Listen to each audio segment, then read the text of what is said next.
안녕하세요. 사연을 시작하기에 앞서 구독과 좋아요 부탁드려요. 감사합니다. 사연 시작해 볼게요. 저는 제가 아이를 가질 수 없다는 것을 알게 된 그 순간부터 모든 것이 달라졌어요. 결혼한 지 3년이 지났을 때였죠. 병원을 수십 군데 다녀봤지만 결과는 늘 같았어요. 죄송합니다만 임신이 어려울 것 같습니다.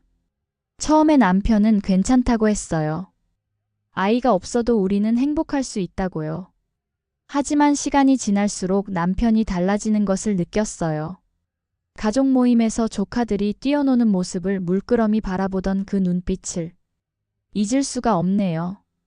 은주야, 미안해. 결혼 5년 차에 남편이 꺼낸 말이었어요. 다른 여자가 생겼다는 고백과 함께요. 그리고 얼마 지나지 않아 이혼 서류가 제 앞에 놓였죠. 시어머니는 제게 차갑기 그지없었어요. 애도 못 낳는 여자가 뭐하러 우리 집에 들어왔니? 우리 아들 인생 망치지 말고 그냥 나가라. 그렇게 저는 10년 넘게 살던 집에서 쫓겨나다시피 친정으로 돌아왔어요.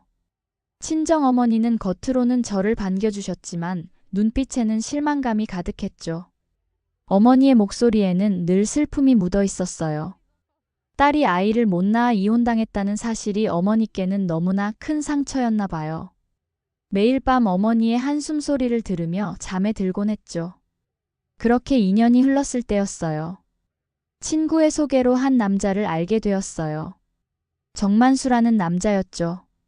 첫인상은 조용하고 단정한 느낌이었어요. 까만 머리에 가끔 웃을 때만 보이는 보조개가 매력적인 사람이었죠. 사실 저는 새 아이의 아버지입니다. 만남이 잦아지자 그가 꺼낸 말이었어요. 놀랐지만 이상하게 마음이 편안해졌어요. 만수 씨는 아내를 5년 전에 잃었다고 했어요. 막내딸을 낳고 얼마 지나지 않아 병으로 세상을 떠났다고요. 그 후로 혼자서 새 아이를 키워왔다는 거예요. 첫째는 현우, 초등학교 4학년이에요. 둘째는 준우, 3학년이고요. 막내는 지연이, 이제 6살이죠. 세 아이 모두 착해요. 하지만 아무래도 엄마가 없어서 그런지 항상 무언가 부족해 보여요.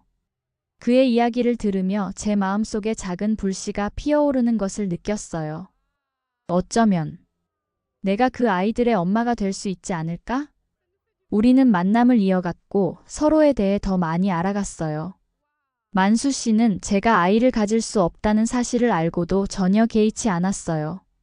만수 씨는 자신에게 필요한 것은 아이들을 진심으로 사랑해 줄 수 있는 사람이라며 제게 그런 사람이 되어줄 수 있느냐고 물었습니다. 그 질문에 망설임 없이 답했고 우리는 1년 후 결혼했어요. 제 인생에서 두 번째 결혼이었지만 이번에는 모든 것이 달랐습니다. 새 아이들과의 만남은 정말 운명 같았어요. 첫째 현우는 처음에는 무뚝뚝했지만 시간이 지날수록 마음을 열었고 둘째 준우는 호기심이 많고 장난기 가득한 아이였습니다. 특히 막내 지연이는 제가 처음 만난 날부터 저를 따랐어요. 새 엄마가 무섭다는 선입견을 갖지 않고 오히려 제가 예쁘고 착하다며 금세 마음을 열었죠. 지연이의 그런 모습에 저는 눈물이 날 정도로 감동했습니다. 제 배 아파 낳은 자식은 아니었지만 그 아이들이 얼마나 예쁘게 느껴졌는지 모릅니다. 지연이는 특히 잠들 때면 제 팔을 베고 자는 것을 좋아했어요. 우리는 지방에 넓은 마당이 있는 전원주택에서 살았어요. 만수 씨는 크진 않았지만 탄탄한 중소기업을 운영하고 있었고 외아들이라 부모님이 물려준 땅도 꽤 있었죠. 아파트도 2채나 있었어요. 마당에서 아이들이 뛰어노는 모습을 보는 건 정말 행복한 시간이었어요. 지연이는 종종 그림을 그려와 자랑하곤 했어요. 대부분 알아보기 힘든 그림이었지만 저는 항상 최고의 칭찬을 아끼지 않았죠. 아이가 그린 가족 그림 속에는 항상 저도 포함되어 있었어요. 그런 모습을 볼 때마다 가슴이 따뜻해졌답니다. 그렇게 행복한 시간이 흘렀고 어느새 아이들은 성장해 성인이 되었어요. 현우는 대학교 경영학과를 졸업하고 준우는 공대를 나왔죠. 지연이는 예술대학에 진학했고요. 하지만 현우와 준우가 대학을 졸업하고 아버지 회사에 들어오면서부터 분위기가 조금씩 달라지기 시작했어요. 두 아들은 욕심이 많았어요. 서로 경쟁도 심했고 아빠의 관심을 독차지하려는 모습이 보이기 시작했죠. 두 아들 사이의 다툼은 점점 심해졌어요. 프로젝트를 둘러싼 경쟁, 서로의 능력을 깎아내리는 말들이 오갔죠. 만수 씨의 회사는 꾸준히 성장해서 지역에서 꽤 알아주는 기업이 되었고, 아들들은 서로 회사의 주도권을 잡기 위해 치열하게 경쟁했습니다. 그런 상황에서도 지연이는 여전히 저를 가장 먼저 생각해주는 딸이었어요. 대학을 다니면서도 주말이면 꼭 집에 와서 저와 시간을 보냈죠. 오빠들이 저에게 무심한 태도를 보일 때면 걱정하며 도움을 주겠다고 했지만 저는 그저 회사 일로 바쁜 거라며 이해해 달라고 했습니다. 사실 저도 마음이 아팠어요. 현우와 준우는 점점 저를 멀리하는 것 같았으니까요. 아버지만 챙기고 저는 안중에도 없는 것 같았어요. 하지만 자존심 강한 아이들이라 그런 거라고 스스로를 위로했죠. 그러던 어느 날 만수 씨가 갑자기 쓰러졌어요. 병원에 급히 실려갔는데 의사 선생님의 표정이 심상치 않았어요. 간암입니다. 많이 진행된 상태네요. 그 순간부터 저의 생활은 완전히 바뀌었어요. 암에 좋다는 음식은 모두 찾아보고 직접 만들었어요. 온갖 약재를 구해 만수 씨의 건강을 위해 정성을 다했죠. 만수 씨는 병상에서도 늘 미안하다는 말을 반복했지만 저는 아내로서 당연한 일이라며 그의 걱정을 덜어주려 노력했습니다. 그는 특히 자신이 없는 상황에서 현우와 준우가 저와 지연이를 잘 챙겨줄지 자주 걱정했어요. 그럴 때마다 저는 그런 불길한 생각은 하지 말라며 오래오래 살아서 아이들의 결혼식도 보고 손주도 안아보자고 격려했습니다. 하지만 만수 씨의 표정에서 읽을 수 있었죠. 그가 무언가를 준비하고 있다는 것을. 그리고 몇 달 뒤 결국 그날이 왔어요. 만수 씨가 저희 곁을 떠난 거예요. 장례식장은 눈물바다였어요. 현우와 준우는 슬픔을 감추려 애쓰는 모습이었고 지연이는 저의 손을 꼭 잡고 있었죠. 엄마, 괜찮아요? 제가 엄마 곁에 있을게요. 장례를 치르고 한 달쯤 지났을 때였어요. 갑자기 부동산 중개사가 찾아왔어요. 박은주 씨 맞으세요? 이 집 매물 관련해서 문의가 많아서요. 확인차 왔습니다. 당황스러웠어요. 저는 집을 내놓은 적이 없는데 말이죠. 무슨 말씀이세요? 저희 집은 매물로 내놓은 적이 없는데요. 아, 그러세요? 이 댁 아들 두 분이 직접 의뢰하셨는데 땅도 함께 매물로 내놓으셨던데 모르셨나요? 순간 머리가 하얘졌어요. 아들들에게 전화했더니 아들들은 아버지가 돌아가신 집에서 제가 혼자 사는 것은 아니지 않냐며 집을 팔고 다른 곳으로 옮기는 게 좋겠다고 했습니다. 아들들의 말투에서 은근한 강압이 느껴졌어요. 제가 상의 없이 일방적으로 결정하는 것에 대해 항의하자 아들들은 더욱 노골적으로 나왔습니다. 집과 땅은 자신들이 알아서 처리할 테니 당분간 다른 곳에 머물러 있으라는 거였죠. 저는 이게 우리 가족의 집이며 제 동의 없이는 팔 수 없다고 다시 이야기했지만 아들들의 태도는 냉정했습니다. 아버지도 돌아가셨는데 언제까지 눌러 살 생각이냐며 집과 회사는 자신들이 알아서 할 테니 제게는 알아서 살 길 찾으라는 충격적인 말까지 했어요. 저는 10년 넘게 정성껏 키운 아들들에게 친자식이 아니라도 정말 내 자식처럼 생각했다고 호소했지만 돌아온 대답은 더욱 가혹했습니다. 피 한 방울 섞이지 않았는데 무슨 친자식이냐는 말에 가슴이 찢어지는 듯 했어요. 전화기를 내려놓는 순간 다리에 힘이 풀렸어요. 바닥에 주저앉아 한참을 울었죠. 지연이가 이 소식을 듣고 달려왔어요. 엄마, 오빠들 미친 거 아니에요? 그래도 우리를 키워준 엄마한테 그럴 순 없는 거잖아요. 제가 오빠들한테 당장 얘기할게요. 하지만 현우와 준우는 지연이의 말도 들으려 하지 않았어요. 결국 저는 그 집을 나오게 됐어요. 급하게 고시원을 얻었죠. 가지고 나온 짐도 옷까지 몇 벌뿐이었어요. 지연이가 함께 살자고 했지만 대학생인 딸에게 부담을 주고 싶지 않았어요. 그 아이도 자기 인생이 있으니까요. 지연아, 엄마는 괜찮아. 금방 적당한 집을 구할 거야. 너는 학업에 집중해. 고시원에서의 생활은 정말 힘들었어요. 모든 것을 다 잃은 것 같았으니까요. 그렇게 일주일이 지났을 때였어요. 만수 씨의 오랜 친구인 김 변호사님에게서 연락이 왔어요. 은주 씨, 만나서 할 이야기가 있습니다. 중요한 일이에요. 궁금했지만 별다른 기대 없이 만남의 자리로 나갔어요. 김 변호사님은 서류 봉투와 편지 봉투 4개를 건네주셨어요. 편지 봉투에는 각각 저와 아이들의 이름이 적혀 있었죠. 민수 씨가 세상을 떠나기 전 저한테 맡긴 것들입니다. 유언장과 가족들에게 남기는 편지죠. 김 변호사님의 설명에 따르면 만수 씨는 모든 재산을 제게 위임한다는 유언장을 남겼다고 해요. 집과 땅, 그리고 모든 재산. 다만 회사만큼은 두 아들에게 맡긴다는 내용이었죠. 만수가 생전에 많이 걱정했습니다. 욕심 많은 두 아들 때문에 은주 씨와 지연이가 고생할까 봐요. 그래서 이런 준비를 한 거죠. 회사는 아들들에게 맡기고 나머지 모든 재산은 은주 씨에게 남겼습니다. 제 이름이 적힌 편지를 열어봤어요. 만수 씨의 편지 내용은 가슴을 울리는 것이었습니다. 그는 이미 세상을 떠났을 테니 미안하다는 말로 시작했고 큰 숙제를 남기고 먼저 가게 되어 면목이 없다고 했어요. 우리가 처음 만났을 때의 추억을 언급하며 제가 아이들, 특히 지연이를 얼마나 사랑스럽게 대했는지 기억한다고 했습니다. 그때 얼마나 고마웠는지 모른다고요. 현우와 준우가 어머니의 사랑을 충분히 받지 못하고 자란 탓에 욕심 많고 불안한 아이들이 되었을지 모른다는 안타까운 심정도 담겨 있었어요. 하지만 언젠가는 그 아이들도 제 사랑의 가치를 알게 될 거라 믿는다고 했습니다.